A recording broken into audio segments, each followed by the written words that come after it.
La scène avec le plus grand écran, par contre, c'est Yuzu. Parce que justement, la scène Yuzu, le principe, c'est qu'elle accueille toutes les avant-premières de films, de séries et autres.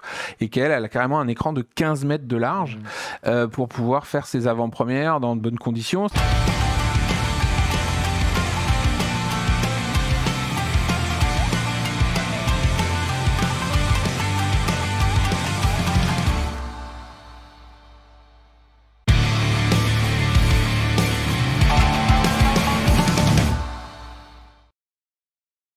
On est parti tout de suite avec le premier sujet du soir, c'est les scènes de Japan Expo. Vous le savez, à Japan Expo, historiquement, on y retrouve des scènes avec plein de spectacles, des concerts, des shows en tout genre. On va voir tout ça ce soir, à commencer par l'historique des scènes à Japan Expo.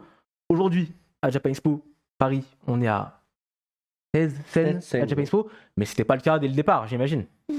Non, ce qui est sûr, c'est que dès le départ, on a voulu avoir des animations, des activités, puisque le but du jeu, c'était que les gens viennent pour s'amuser et qu'il y ait des choses à faire. Et donc, et du spectacle, notamment, les défilés de cosplay, c'est parmi les premiers spectacles qu'on a eus, mais l'idée de faire des conférences, des concerts, donc il y a toujours eu cette volonté d'avoir une scène, puis il y a eu de plus en plus de programmation, donc une deuxième scène, une troisième scène, une quatrième. On est monté jusqu'à 19, je crois, une année. 19 parce qu'il y en avait un partout. Voilà. Et on veut revenir dessus parce que ça apparaît toujours acquis, mais en fait, ça a été une longue évolution, ces histoires de scènes, et c'est énormément de choses.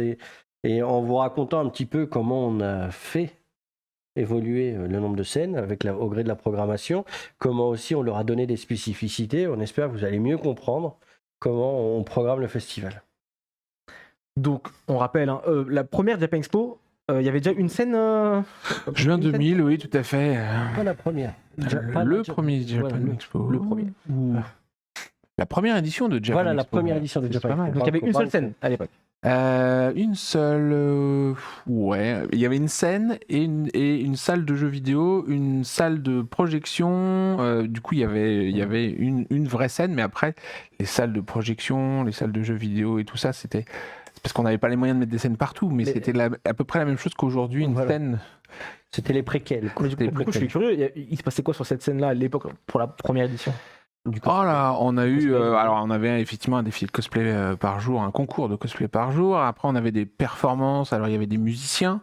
À l'époque, on avait notamment ce qu'on appelait des copy bands, donc notamment des joueurs de musique français passionnés de visual kei ou autres qui étaient présents et qui faisaient des covers des plus grands titres japonais. On avait des conférences puisqu'on avait déjà des invités. Donc voilà. Assez rapidement, il y a eu aussi des concours de jeux vidéo sur ces scènes-là.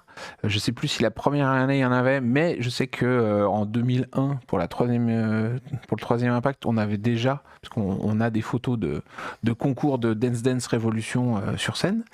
Voilà, mais c'était l'occasion de réunir tout le monde, de pouvoir vraiment présenter des choses. Donc c'était vraiment indispensable. Et à partir du moment où on arrive au CNIT, là en fait on commence à se dire on a un bel amphithéâtre, mais ça serait bien qu'on ait plus d'endroits. Et donc on a un amphithéâtre, on a des salles de conférences à côté, et puis la troisième année, donc en 2004, on avait les deux amphithéâtres. Et là, c'est carrément. Parce qu'effectivement, c'est l'année où il y a Mana aussi qui va faire une conférence pendant qu'on prépare le cosplay de l'autre côté. Voilà. Et puis après, la démultiplication des scènes, c'est surtout quand on arrive à Villepinte, parce qu'effectivement, on a beaucoup plus de place. Et puis d'un autre côté, là, on n'a pas de scène qui peut se mettre dans une petite salle. Il faut tout construire. Donc, faut tout construire. C'est tout vide. Et donc, on se retrouve rapidement à avoir. Alors, à l'époque, elles n'avaient pas des noms comme aujourd'hui, parce qu'il y avait la scène principale, la salle de conférence, la scène jeux vidéo, le live house qui est devenu Karasu, puis Karasu Tsubame, puis Tsubame. Donc on avait vraiment de plus en plus d'espace où les artistes pouvaient se produire, se présenter. Et l'idée aussi de démultiplier cette scène-là, c'est que il y en avait certaines qui avaient besoin d'être dans un endroit plus calme, d'autres où il y avait besoin de ne pas avoir de chaises, parce que quand on fait des concerts, c'est plus pratique. Donc on a vraiment commencé à avoir des spécificités spécificités scène par scène. Et puis des spécificités techniques aussi. Parce que plus on est monté en gamme dans les concerts, plus on est monté en gamme dans les conférences, plus il a fallu avoir des choses présentes sur scène qui étaient spécifiques et qui du coup se retrouvaient à ne pouvoir être utilisées que pour tel ou tel type d'animation. Parce que c'est très pointu, on s'en rend pas compte, mais quand on visite les backstage d'un Ichigo par exemple, honnêtement c'est digne d'un cockpit d'avion. Il y a des écrans partout, des boutons, ça clignote. Tu te dis tiens, je vais appuyer là et tout va exploser. Enfin, c'est... Le petit d'avion est plus petit. C'est sûr qu'on trouve tellement de scènes à Japan Expo, elles sont pas toutes les mêmes tailles, elles ont chacune leur spécificité et il se passe pas forcément les mêmes choses à chaque fois. Est-ce qu'on peut revenir un petit peu plus en détail sur les 16 scènes de Japan Expo, à commencer par Ichigo, vu que tu en as parlé déjà. C'est la plus grosse, vraiment. C'est la plus grande scène. C'est pas forcément la plus grosse parce qu'elles ont toutes leur place dans le festival. Il y a 4000 places assises, quelque chose comme ça. Il y a un peu plus de 4000 places assises, puisqu'en fait, on rajoute des chaises au fur et à mesure que les gens achètent des Star Pass. C'était le deal de base. Donc, je crois qu'on était à 4003 l'année dernière. Et on a après la capacité d'avoir jusqu'à 15 000 personnes dans la salle, en fait. Donc, assis par terre, souvent, ou debout. C'est pour ça qu'on a les grands carrés délimités par de la moquette derrière. Voilà. Qu'on a du coup 3 écrans sur la scène qui fait, je sais plus si elle fait pas 300 mètres carrés la scène, un truc comme ça. Oui, ah non, puis avec des 560 mètres carrés, c'est vrai, j'avais oublié qu'il y avait plusieurs étages maintenant. Ça fait une belle maison. Donc voilà, la scène a fait 3 fois une maison. C'est pas mal. Et du coup, c'est vraiment une scène qu'on a construite là vraiment pour tout type de spectacle. C'est-à-dire que c'est effectivement souvent le cosplay, le spectacle principal sur cette scène-là, mais on a accueilli par exemple des comédies musicales comme Dragon Quest. Et là, tout d'un coup, quand on nous dit « Bonjour, on va être 40 sur scène », il faut une scène qui soit suffisamment grande, où ils puissent passer d'un endroit à l'autre, faire leurs prestations, leurs cascades et autres. Et c'est pour ça que depuis 2019 aussi, il y a même plusieurs étages sur cette scène-là, en fait. Et qui a la particularité, effectivement, d'avoir des écrans géants qui paraissent, quand on voit les photos, pas très grands, mais c'est des écrans... C'est juste que la salle est tellement grande que le rapport de taille donne l'impression que c'est des petits écrans comme à la maison, mais non.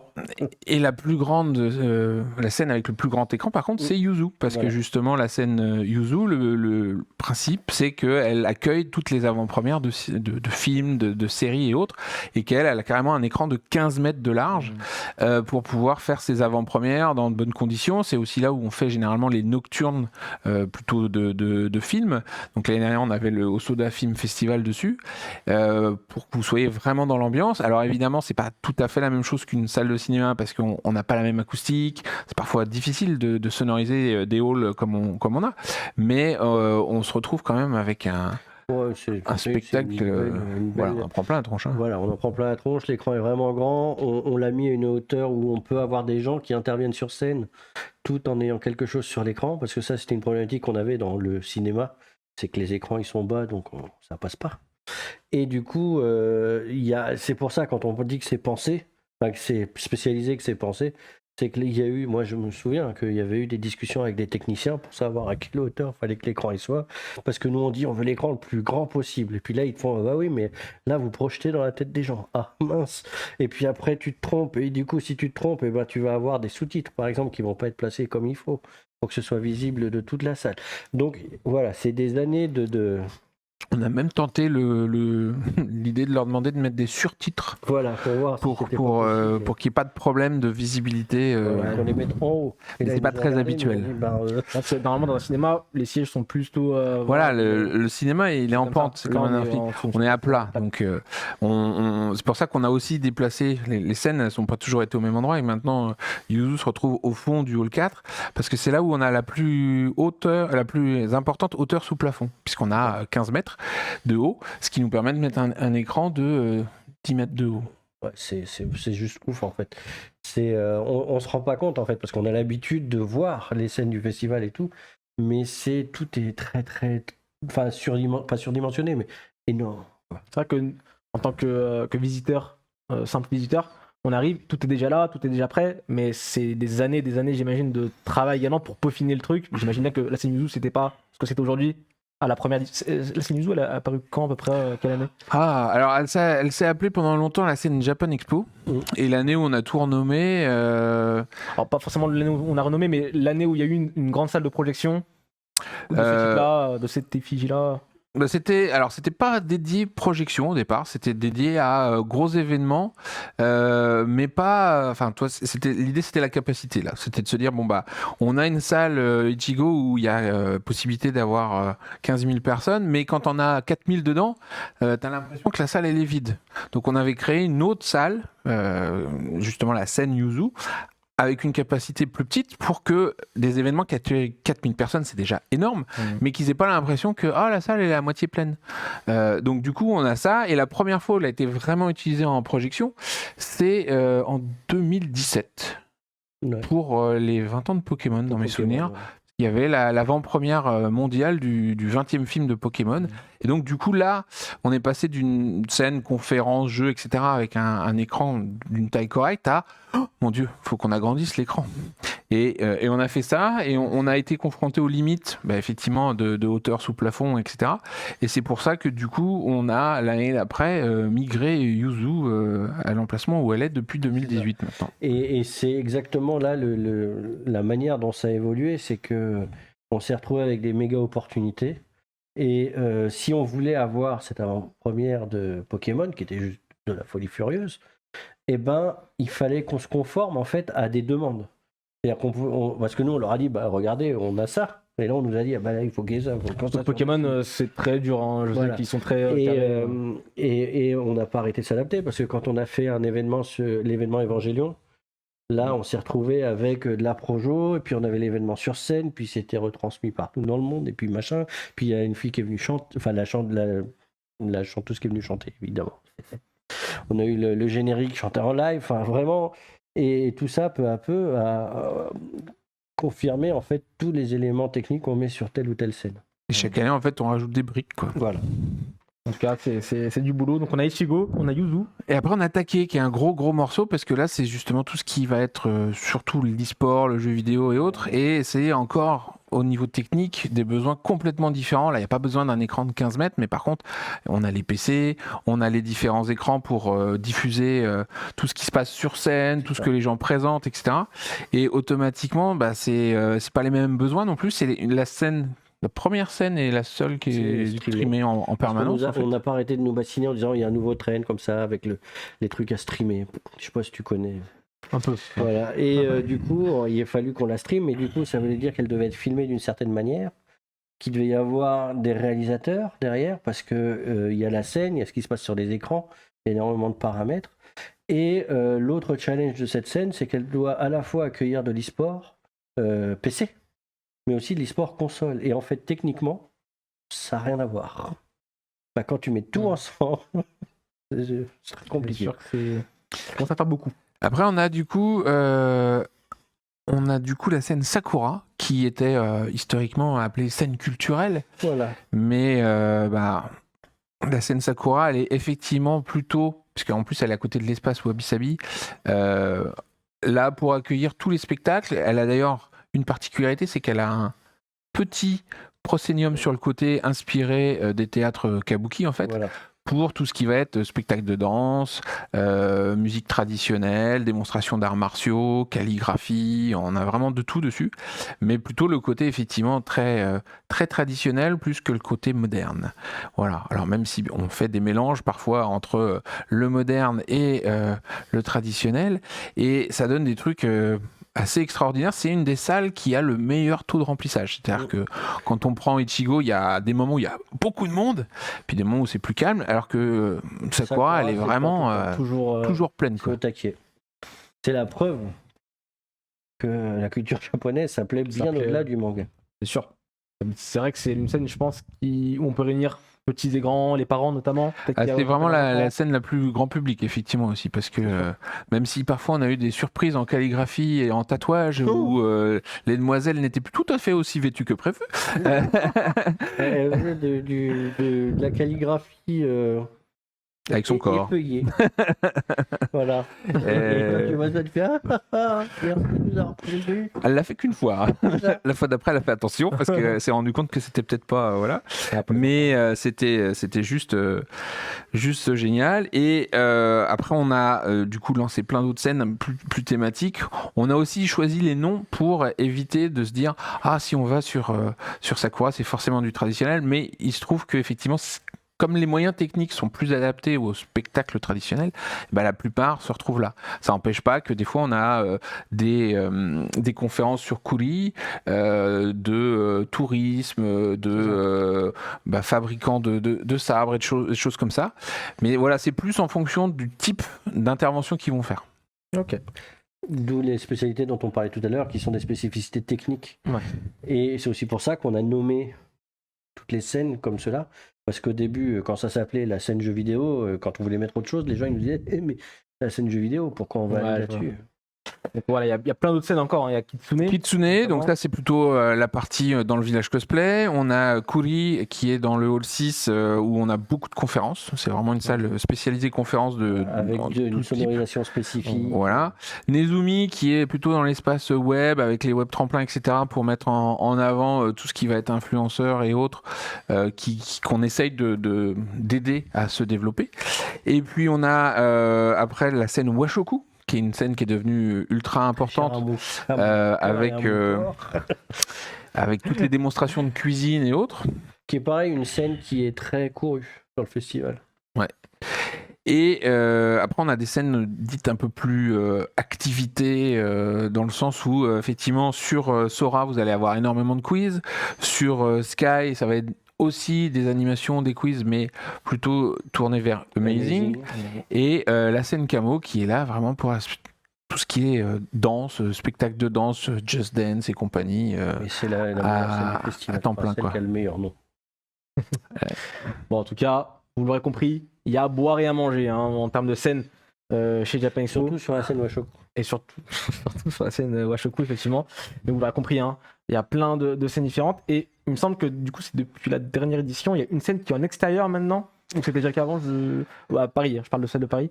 Alors à Paris, il y a eu une scène en extérieur, mais l'année dernière, elle était plus là, en fait. Ah, c'est sûr ? Non, on a mis une scène en extérieur pour les 20 ans. Ouais. Notamment parce qu'on avait plein de spectacles de taiko et que quand tu fais du taiko à l'intérieur des halls, en fait, ça marche pas. personne ne s'entend. Donc on en a eu à l'intérieur des taiko, mais on en mettait en extérieur. Et après, en fait, on s'est aperçu que malheureusement, même quand il faisait beau, parfois il pouvait y avoir un peu trop de vent, donc c'était pas forcément évident. Okay. Pas que les trucs s'envolent, c'est juste que ça soulève un peu de poussière et du coup pour les artistes sur scène c'était pas foufou, donc c'est pour ça qu'on l'a pas reconduit. Il y avait du catch en extérieur, mais comme on n'a pas fait de catch en 2022, il y avait pas de catch en extérieur. Voilà. Ok, très bien. Donc 16 scènes à Japan Expo, 2 à Japan Expo Entre. 2. On avait une scène Sora et une scène Ichigo. Et on en aura 3 cette année à Japan Expo Sud. Japan Expo Sud, effectivement. Bah écoute, tu sais quoi ? En vrai, autant en parler maintenant, tu fais la transition parfaite. Japan Expo Sud 2023, on trouvera du coup 3 scènes qui sont... La scène Ichigo, donc notre scène principale, la scène Sakura. Et la scène Camo, puisqu'on va avoir pas mal d'activités autour de la danse sur Japan Expo Sud cette année. J-pop, K-pop. D'accord, ok. Donc voilà, 3 scènes. 3 scènes pour cette édition de Japan Expo Sud, Ichigo, Sakura et Camo. Voilà, et quand on dit tout ça, on compte pas les espaces type Sumire qui sont les espaces de dédicace et tout ça. Ça, on en reparlera après. Quand on a construit l'émission, souviens-toi, on s'est dit que comme on avait parlé déjà de beaucoup de choses avec les scènes, on allait refaire une émission où là, on parlera spécifiquement des espaces du festival, parce qu'il y a beaucoup de choses à dire aussi sur ces espaces. Effectivement, pour revenir quand même sur les scènes, je voudrais qu'on parle un petit peu plus du déroulement sur place pour les spectacles qui se font sur les scènes. Tout simplement, comment se déroule une prestation sur scène à Japan Expo ? En amont et pendant. Il y a de la régie derrière, il y a des équipes techniques. Avant ça, si tu vas en amont... déjà, on commence les installations, du coup on ouvre le jeudi et les installations commencent soit le jeudi d'avant, soit le dimanche. Au plus tard, on commence le dimanche pour commencer à tout installer, les scènes, les lumières, les écrans, le son. Il faut imaginer que les halls, ils sont vides. Il y a rien. Vide. Donc, il faut tout construire. Et ensuite, pour certains, il y a donc des répétitions. Les répétitions vont se faire soit directement sur la scène quand on a la possibilité, comme par exemple sur Ichigo, de ne pas laisser le public accéder parce que des répétitions avec le public dans la salle, on l'a fait, mais c'est moins pratique. Ça rend moins bien, quoi. Voilà. Les artistes sont pas à l'aise parce qu'ils osent pas trop. Enfin, c'est le moment où ils s'essaient, ils demandent plus de lumière, moins de lumière, plus de son, moins de son. C'est ça. Puis évidemment, c'est pas très passionnant parce que quand on a la génération qui fait 1-2 pendant une demi-heure, et qu'en plus, dès qu'il y a du bruit dans la salle, il recommence parce que ça l'a gêné. Voilà, on a ça. Après, si c'est pas le cas, s'il n'y a pas possibilité, on fait passer généralement les gens dans une salle un petit peu plus secrète qui s'appelle la Red Room, où en fait, on a des gens de l'équipe qui vont vérifier. Vous allez diffuser de la musique, ok, voyons voir si la musique elle passe bien. Vous allez passer un PowerPoint, ok, voyons voir comment ça se passe. Et on vérifie que tous les éléments qu'ils ont prévus pour leur prestation sont conformes. Et en fait, ils ont un genre de réplique artificielle de toute la régie. Donc il y a un ordinateur qui est configuré comme les ordinateurs régie, il y a tout ce qu'il faut. Comme ça, si ça marche là, a priori, ça marche sur toutes les scènes. C'est ça. Et pour des spectacles comme l'European Cosplay Gathering, la finale de l'ECG, il faut quand même voir que le spectacle dure 1h30, mais il y a 4 heures de répétition. 4 heures de répétition où chaque groupe va venir, va faire son placement, va voir les lumières avec les techniciens, vérifier sa vidéo, etc., s'entraîner, parfois louper la marche et se blesser pour ne pas participer. Mais voilà, 4 heures de mise en place pour 1h30 de spectacle. C'est ça, il faut voir. Donc on a une amplitude horaire de festival de 8 heures. On est ouvert 5-6 heures sur la journée en général. Mais en vrai, la vie de la scène, il commence très très tôt le matin et finit très très tard le soir. D'accord, ok. D'autres choses à rajouter peut-être sur la préparation vraiment le jour J. Est-ce qu'il y a des répétitions aussi le jour J? Ça peut arriver sur certaines scènes Sur les grandes scènes comme Ichigo, sur les 4 heures de répétition de l'ECG, il y en a 2 qui ont lieu le jour même, par exemple. Ah oui, d'accord. Il y en a 2 avant et voilà. On a refermé pour pouvoir à nouveau faire des répétitions, puis on a réouvert. Et parfois, on fait des répétitions. L'ouverture au public, elle est à 9h30 cette année, donc il y aura certainement des répétitions avant. Donc ils viennent sur scène, ils testent. Parfois, on est amené à fermer les salles pour faire les répétitions. Mais quand on est avec une scène comme Kuri ou Sakura en plein milieu, on peut pas. Donc là, les répétitions vont avoir lieu la veille au soir, souvent. Et un peu le matin, mais surtout la veille au soir, parce que c'est mieux si jamais il y a des choses à corriger, on a un peu de temps. Pour traduire, on a la nuit pour modifier. Ouais, ça. Donc pas beaucoup de temps, finalement. Mais aussi pendant les spectacles, pendant les shows, est-ce qu'on peut parler un petit peu du travail sur le son, sur la lumière, sur les équipes techniques qui sont derrière? Généralement, les intervenants sont accueillis par nos équipes. On va leur proposer, ça dépend des scènes et de leur intervention, mais ils vont avoir des loges qui les attendent. Ils vont pouvoir aller voir les techniciens parce qu'il y a des gens qui sont en train de faire la conférence, le spectacle en cours, et puis il y a d'autres techniciens qui sont là pour accueillir le prochain événement. Et du coup, justement, on va travailler avec eux sur l'événement qui vient pour que dès qu'un événement est fini, on puisse rapidement changer ce qui se passe sur scène et accueillir l'événement d'après. Généralement, on a des pauses de 15 minutes entre chaque événement pour enchaîner, quoi.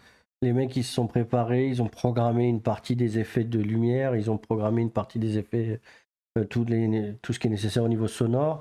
On a des équipes de son, on a des équipes de vidéo, on a des équipes de lumière. Il y a tous les gens qui s'occupent effectivement des artistes, puis il y a aussi tous les gens qui s'occupent du public de l'autre côté de la... Ça commence à faire beaucoup de monde.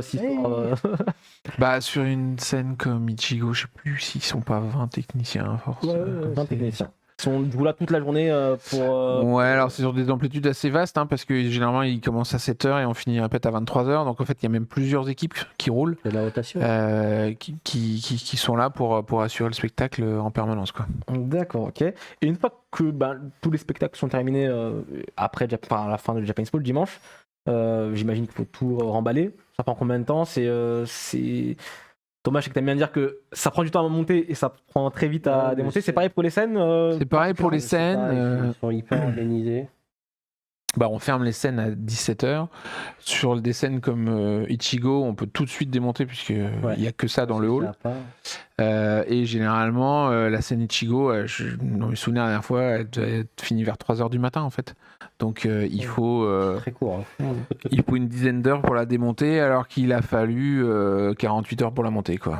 Et quand je dis 48 heures, c'est pas 2 jours, hein, c'est 48 heures. D'accord. C'est vrai que mais c'est vrai que c'est gigantesque en vrai. C'est Ichigo quand on y retournera du coup. La prochaine édition, je pense qu'on regardera ça sous un autre angle. Si vous avez écouté un petit peu ce qu'on a dit, vous direz ah oui, là c'est vrai qu'il y a beaucoup de travail, il y a beaucoup de gens derrière. C'est vrai qu'on remercie aussi les gens qui travaillent derrière. C'est pas facile et c'est beaucoup de minutie quoi. Faut être parfait au moment T, sinon si ça capote, c'est un peu compliqué. Et la particularité aussi par rapport à tout ce qui est répétition et autres, c'est qu'on se rend pas compte, mais quand il y a un spectacle, comme par exemple vous allez à Porte-Maillot, au Palais des Congrès voir un spectacle, ils vont répéter pendant des mois parfois pour être calés. Et là en fait, ce qui est impressionnant, c'est que parce qu'on parlait de 4 heures de cosplay, ça a l'air beaucoup, mais en fait, ça pourrait être beaucoup plus long en fait. Mais on arrive à caler des spectacles d'une qualité quasi pro, en ayant très peu de temps pour se déployer, pour s'installer, pour on répéter. a des techniciens qui sont spécialisés en fait dans les interventions événementielles comme ça. Donc du coup, ils ont énormément de réflexes et ils accompagnent très bien les artistes. Les artistes ont aussi souvent l'habitude. Les cosplayers, ceux des grands spectacles, si, parce qu'ils sont souvent sur scène, mais les autres moins. Et du coup, d'avoir ces professionnels qui sont là et qui vont rythmer un peu tout ça, ça marche bien. Et puis sans compter toutes les équipes de coordination, parce qu'on parle évidemment des techniciens, mais en fait c'est l'ensemble, c'est une belle machine et c'est des choses qui sont très bien huilées quoi. On passe d'un truc à l'autre. Et la magie s'opère pendant quelques jours. À Japan Expo, on rappelle 3 scènes pour Japan Expo Sud qui aura lieu du coup du 24 au 26 février prochain. Donc on a hâte de découvrir ces scènes-là et tous les spectacles à venir sur ces mêmes scènes. Je pense qu'on a. Et c'est du up par rapport à l'année dernière. Ah oui, parce que du coup, il n'y avait pas la scène Camo en 2022, donc c'est la petite nouvelle. Elle jamais à Sud. On a eu du Sora, on a eu des choses comme ça. Mais les Camos, ça va être la première parce qu'on a envie de faire un peu plus de danse. Sakura, elle change de place, donc on va en reparler tout à l'heure, mais c'est vrai qu'elle upgrade pas mal. Et sur Ichigo, on a fait des tests notamment aussi à Centre de nouvelles configurations, ce qui va nous permettre de proposer une scène Ichigo encore mieux cette année sur Sud. Eh bien, on a hâte de découvrir ça. On rappelle du 24 au 26 février prochain à Marseille.